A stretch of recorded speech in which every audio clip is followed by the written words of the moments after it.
بسم اللہ الرحمن الرحیم۔ السلام علیکم رحمۃ اللہ وبرکاتہ۔ یامی کی چھوٹی سی دنیا میں آپ سب کا سواگت ہے، تو آئیں اور یامی کی چھوٹی سی دنیا میں شامل ہو جائیں۔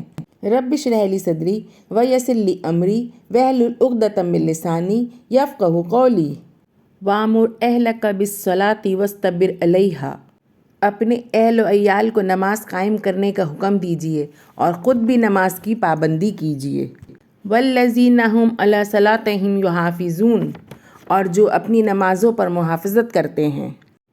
پہلی آیت سورہ طٰہٰ کی ہے اور دوسری آیت سورہ المومنون کی ہے۔ تو ان دونوں آیتوں سے نماز کی اہمیت کا اور فضیلت کا پتہ چلتا ہے۔ ہمارے رب نے ہمیں نماز کی پابندی کا حکم دیا ہے، اور فلاح پانے والا وہی ہے جو اپنے نماز کی حفاظت کرے۔ اور رسول اللہ صلی اللہ علیہ وسلم نے فرمایا ہے، بلا شبہ آدمی اور کفر و شرک کے درمیان فرق نماز کا چھوڑنا ہے۔ نماز دین کا ستون ہے اور بندے اور رب کے درمیان ایک تعلق ہے۔ نماز میں بندہ اپنے رب سے مخاطب ہوتا ہے۔ اللہ سبحانہ وتعالیٰ نے ہم پر 5 نمازیں فرض کی ہیں، تو ہمیں اپنی نمازوں کا خیال رکھنا چاہیے، کیونکہ ہمارے پیارے نبی صلی اللہ علیہ وسلم نے فرمایا ہے، لوگوں نماز کا خیال رکھنا اور اپنے غلاموں کے بارے میں اللہ سے ڈرتے رہنا۔ اسے ابو داؤد نے روایت کیا ہے۔ تو ہم نماز کا خیال کیسے رکھیں؟ سب سے پہلے تو ہمیں اپنی نماز میں خشوع و خضوع پیدا کرنا چاہیے، اور جب نماز کے لیے کھڑے ہوں تو یہ سوچ کر کھڑے ہوں کہ ہم اپنے رب کے سامنے کھڑے ہیں، ہم اپنے رب سے باتیں کر رہے ہیں، تو خود بخود خشوع و خضوع پیدا ہوگا نماز میں۔ اور نماز کو صحیح وقت میں ادا کریں۔ بعض لوگ بلا عذر نماز کو لیٹ کر کے ادا کرتے ہیں، کاہلی کرتے ہیں، یہ ٹھیک نہیں ہے۔ نماز وقت پر فرض کی گئی ہے، لہٰذا انہیں توبہ کرنی چاہیے اور وقت پر نماز ادا کرنی چاہیے۔ سورہ نساء میں میرا رب فرماتا ہے، ان الصلاۃ کانت علی المؤمنین کتابا موقوتا۔ بلا شبہ مومنوں پر نماز اس کے مقررہ وقت پر فرض کی گئی ہے۔ رسول اللہ صلی اللہ علیہ وسلم نے ایک دن 5 نمازیں اول وقت میں پڑھائیں اور دوسرے دن آخری وقت میں، پھر فرمایا، ان دونوں اوقات کے درمیان کا وقت نماز کا وقت ہے۔ اسے مسلم نے روایت کیا ہے۔ ابو داؤد کی حدیث ہے کہ جب رسول اللہ صلی اللہ علیہ وسلم سے اللہ کے یہاں سب سے افضل عمل کے بارے میں پوچھا گیا، تو آپ صلی اللہ علیہ وسلم نے فرمایا کہ نماز اول وقت میں ادا کرنا۔ رسول اللہ صلی اللہ علیہ وسلم نے فرمایا، نماز فجر کا وقت طلوع فجر پاؤں پھٹنے سے طلوع آفتاب تک ہے۔ مسلم کی حدیث ہے کہ رسول اللہ صلی اللہ علیہ وسلم صبح کی نماز اندھیرے میں پڑھاتے تھے، اور بخاری و مسلم کی حدیث ہے کہ رسول اللہ صلی اللہ علیہ وسلم نماز فجر میں 60 سے 100 آیت تک ٹھہر کر تلاوت فرماتے تھے۔ جب فارغ ہوتے تو آدمی اپنے ساتھ والے شخص کو پہچان سکتا تھا۔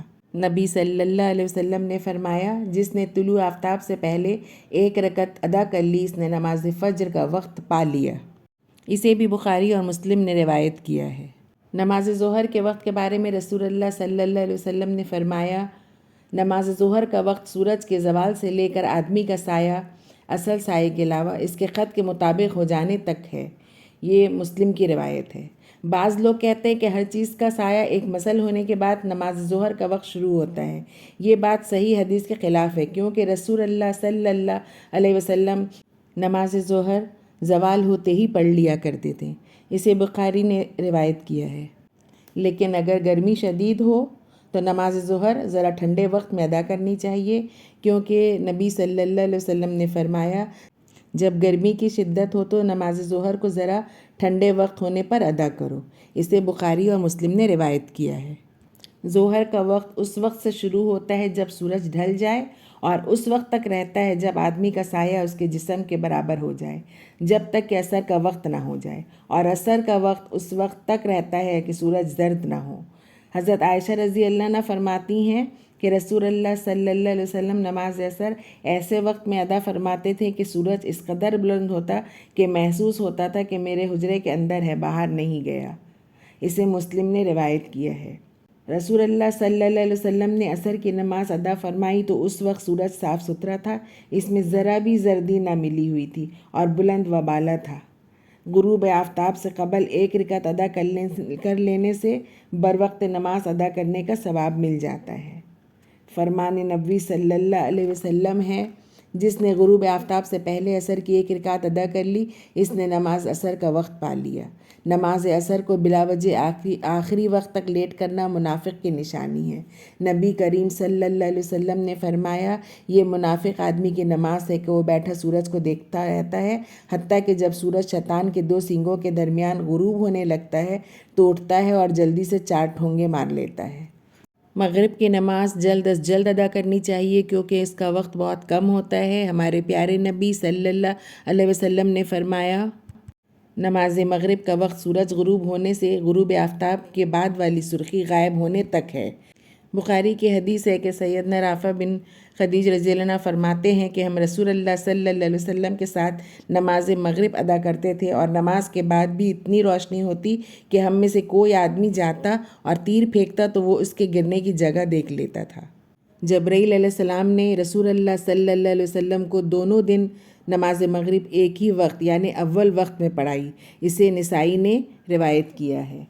اور نماز عشاء کا وقت کافی دیر تک رہتا ہے کیونکہ ہمارے پیارے نبی صلی اللہ علیہ وسلم نے فرمایا، نماز عشاء کا وقت غروب آفتاب والی سرخی غائب ہونے سے ٹھیک آدھی رات تک ہے، اسے مسلم نے روایت کیا ہے۔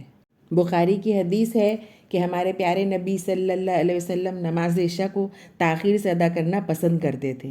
ایک دن رسول اللہ صلی اللہ علیہ وسلم نے نماز عشاء اس وقت پڑھائی کہ عام رات گزر گئی، پھر فرمایا، اگر میری امت پر مشکل نہ ہو تو میں انہیں حکم دیتا کہ نماز عشاء اس وقت یعنی دیر سے ادا کیا کریں۔